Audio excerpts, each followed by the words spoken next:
When you think of people over 60, what do you imagine? Maybe slow mornings, bridge games, or weekend flea markets? But darling, let me tell you, for some folks, the 60s, 70s, and 80s aren't about slowing down. They're about waking up, about finally leaning into the parts of themselves they didn't have permission to explore earlier in life. That includes kink, my dears. That includes pleasure. That includes desire. And in this episode, we're going there. Because for a growing number of seniors, the question isn't, why would someone try kink at this age? It's, why did I wait so long? You see, my darlings, we never stop being sexual beings. Just because you're over 60 doesn't mean you have to hang up your hat in the bedroom or wherever else you like to play. So let's dive into the exciting world of Kink After 60, shall we? Meet Irene. She's 68, a retired school teacher from Colorado and a grandmother of 4. She loves to crochet, bake cookies for her grandkids, and she's a newly minted rope bunny. That's right, Irene discovered her kink at 65 after watching a documentary about BDSM. Irene thought this was something only young people did, but something in it spoke to me. Being held, the trust, the release. See, she was curious, and that curiosity led her to a whole new world of pleasure and connection. 3 years later, she's part of a local kink group that meets twice a month. She even took a shibari class, that's Japanese rope art, for those of you who don't know. It's meditative, Irene says, like being seen and held in a way I never experienced before. And you know what Irene's only regret is? Not starting sooner. Don't be like Irene, darlings. Explore your curiosity. There's something powerful about the freedom that can come with age. The children are grown, retirement is here, maybe a long marriage has ended, and suddenly, there's this open road ahead. The masks come off, the roles dissolve. The question becomes, who am I really, and what do I want? For many older adults, this is a time for exploration and self-discovery. And you know, sometimes that exploration leads to kink. Dr. Joel Myers, a retired psychologist and kink educator in his 70s, explains it beautifully. As people age, they stop living for others. The fear of judgment loosens. Kink, for many seniors, is not just about sex. It's about reclaiming a part of themselves that's been dormant. Some seniors are looking for sensation play, others want to explore dominance or submission. The important thing is to approach it with an open mind and a sense of adventure. Let's break down some of the most common kinks older adults are exploring, and how they show up differently in later life. First, we have power exchange, or DS as it's often called. In traditional dominant, submissive relationships, one partner consensually gives up control to another. Now, for seniors, this often takes on a therapeutic tone. Take George, 73, a former corporate executive. He spent decades in charge. I was tired of always being the one to make the decisions. Being a submissive allowed me to exhale. His dominant partner, Maria, 65, says, "It's not about being cruel, it's about creating a container where he can just be. No pressure, no expectations, just surrender." Isn't that lovely? Then there's bondage and restraint. Restraint play using ropes, cuffs, scarves is popular across all ages. For older adults, the appeal often lies in sensation and intimacy. Susan, 70, who lives with arthritis, prefers softer restraints. "I can't do anything too rough," she said, "but being tied down gently, it makes me feel cherished, like I'm being paid attention to in a way I wasn't in my marriage." And yes, my dears, we have impact play. Spanking, flogging, and the like are still on the table. But older adults often take a more sensual or slow-paced approach. It's not about punishment, it's about sensation, anticipation, and the music of rhythm. Tony, 66, shares, "I used to think spanking was just silly. Now, it's like a drumbeat between us. It tunes me in, wakes me up, and finally we have sensory deprivation. Blindfolds, earplugs, soft gags. These amplify the senses and allow the mind to drift." For seniors who've spent a lifetime staying on alert, this can feel like a vacation for the nervous system.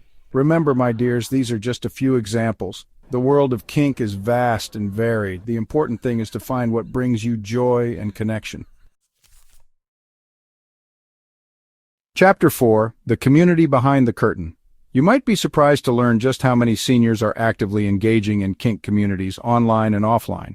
FetLife, often dubbed the Facebook of kink, has groups for older adults exploring everything from spanking to sensual domination. And many cities have munches, casual, non-sexual meetups where people of all ages come together to talk, learn, and connect. At a munch in Seattle, one member joked, "You know you're at a senior kink event when half the conversation is about rope knots and the other half is about which hip replacements are kink safe." There's laughter, there's camaraderie, there's a fierce rejection of shame, and most importantly, there's support. These communities provide a safe and welcoming space for seniors to explore their kinks, connect with like-minded individuals, and learn from each other's experiences. Chapter 5. Healthy, Consensual, and Hot. Now let's talk safety, darlings. Older bodies are different. That doesn't mean they're broken. It just means kink has to adapt, and often that adaptation leads to deeper pleasure. Valerie, 76, has osteoporosis and uses a walker. "We don't do impact anymore," she says. But sensory play, temperature play, erotic hypnosis, that's our playground.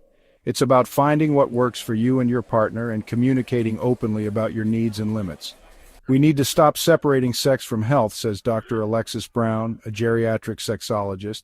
"Pleasure is part of well-being. Kink, when practiced safely and consensually, can actually improve mobility, mental health, and emotional connection." Chapter 6. The Emotional Side. For many, kink isn't just about thrill, it's about healing. Derek, 68, a widower, found his way into kink after losing his wife of 40 years.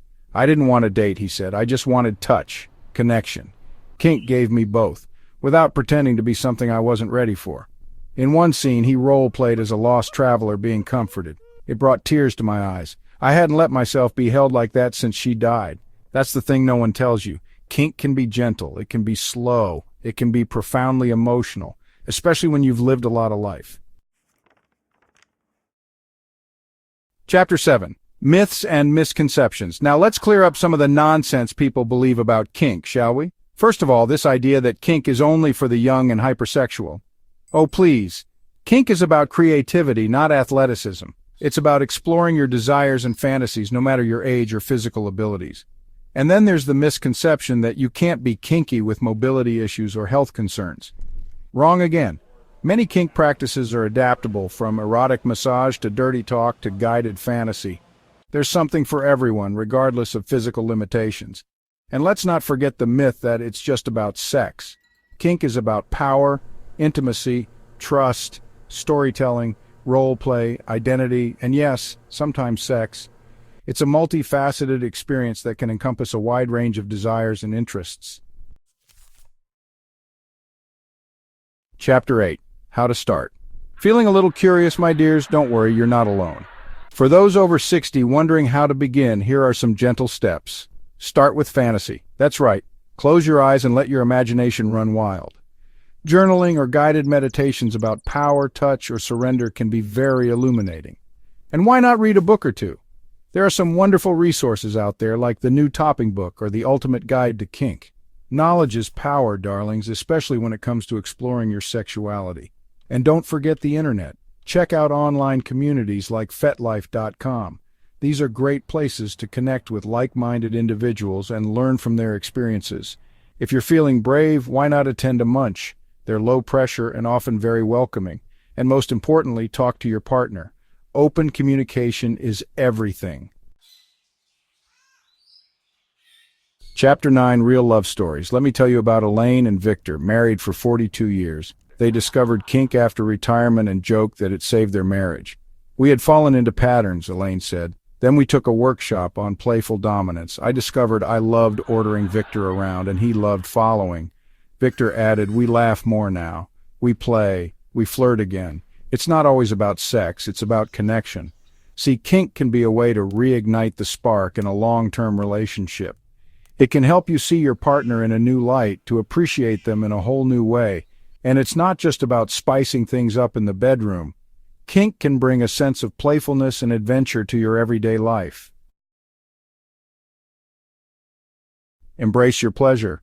So what does it mean to be over 60 and into kinks? It means freedom, it means agency, it means rewriting the script you were handed at 20 and writing a better one. For some, it's about healing. For others, it's about rediscovery. For most, it's about joy. This community is growing, darlings. Now go out there and explore. You deserve to experience pleasure and fulfillment at every age.